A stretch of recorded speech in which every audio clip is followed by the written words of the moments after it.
Okay, welcome back, guys. Now we're gonna extend the last lesson, which was the Wyoming structure, into the Caribbean cocktail structure, which takes us into Belize.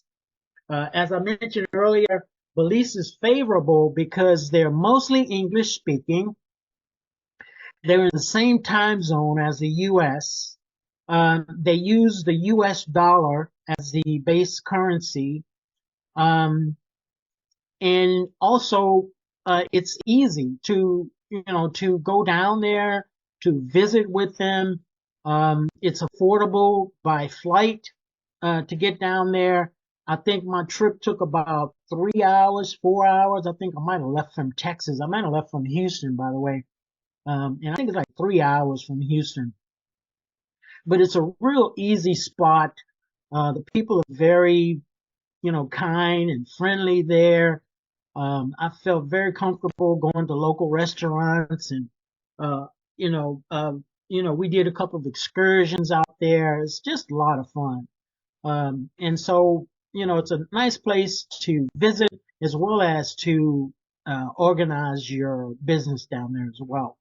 So we have the same concept as we had earlier, and that is the reason that we would consider going offshore is because there's a likelihood of success in the US that some judge is going to order you to give assets to the person suing you.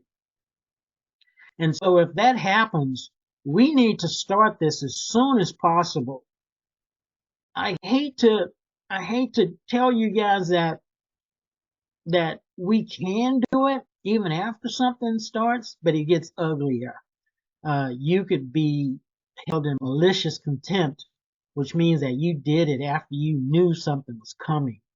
So that's worse. That you could end up being in contempt, but being jailed for a longer time, or maybe facing harsher penalties. And all that's done to scare the heck out of you, which that's what they want to do. They want to scare you. But I'm going to tell you, keep a stiff upper lip if you are in jeopardy of losing your assets. So, with that being said, we have a scenario that we can use even after you've received notice. You've received notice, and they're going to tell you that it's a fraudulent conveyance. And we were taught in law school that that's a no-no. If you get if you're guilty of a fraudulent conveyance, the remedy for that is that they're going to ask you to repatriate that thing that you removed from the jurisdiction. That's a judge's order. We order you to move that back into our jurisdiction.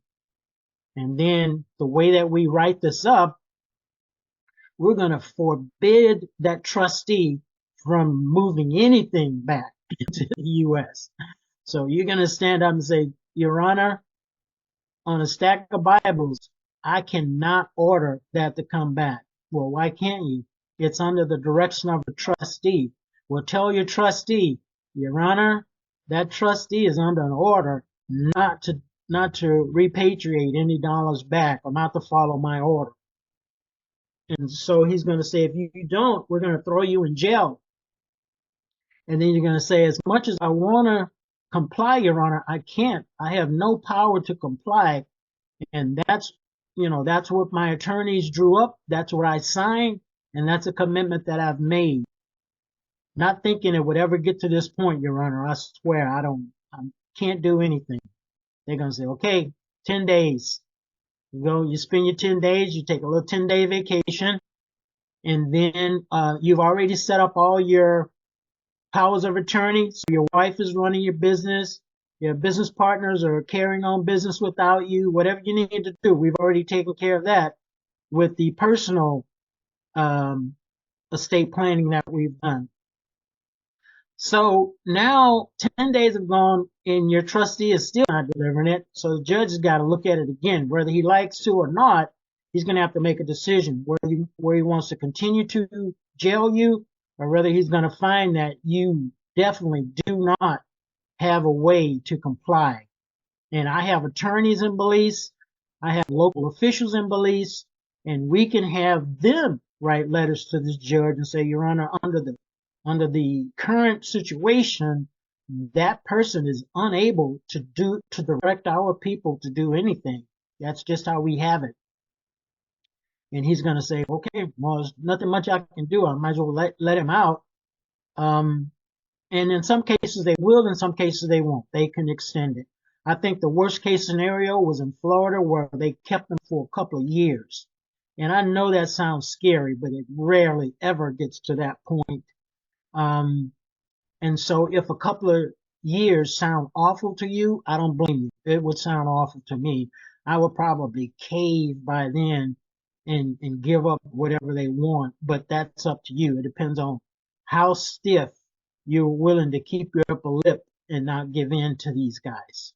But that's the truth of the matter. I'm not trying to sugarcoat it.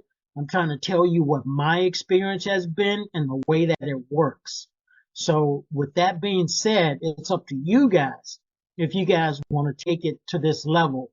But I can tell you without a doubt that this definitely provides the protection that you need if you're going to go offshore. And so it's set up pretty much the same way. At the top of the hierarchy, we have the Offshore Asset Protection Trust, and that trust is the owner of your Belize LLCs. So that's a Belize trust, drafted and formed after Belize attorneys in conjunction with my language that I thought was going to be important to have in there. And then my operating agreement, which has also been approved by Belize attorneys. Then we have a local trustee. That local trustee is the one who's in charge of these. And you want to be at ease, with your mind at ease, is that none of these trustees, these legal authorities, any of these people have rights or access to your money. Your money is in a bank account under your name and your name only. No one is sharing that account number. No one is sharing that information. That money is not in that offshore trust. It is not, it is not in the hands of that trustee there. It is in your account under your LLC, one or two, and under an account number that only you have in account one or account two. No other person has any access or rights to that. So that way, all of this authority is split. No one person has rights to everything with the exception of yourself. Okay? So that is the power of having it offshore.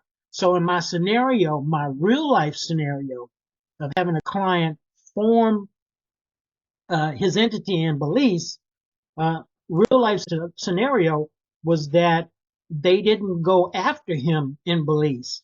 They didn't, once they knew that he had moved the assets outside of the U.S. jurisdiction, the judge wouldn't even order anything.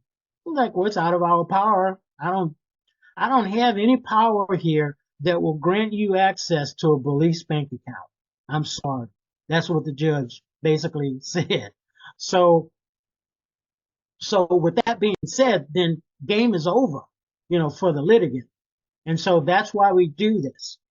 We charge a lot of money to do it, but it's well worth it. We travel in country with you. We introduce you to all the local players, the local attorney, the bankers, the local politicians, and even like some, I don't know if we have the state person there or not. I can't remember. But there are a handful of players who know that we're in country, they know what we're doing, and they support our efforts. Okay, so that's it on the Caribbean cocktail. It's almost the same thing as the U.S. or domestic.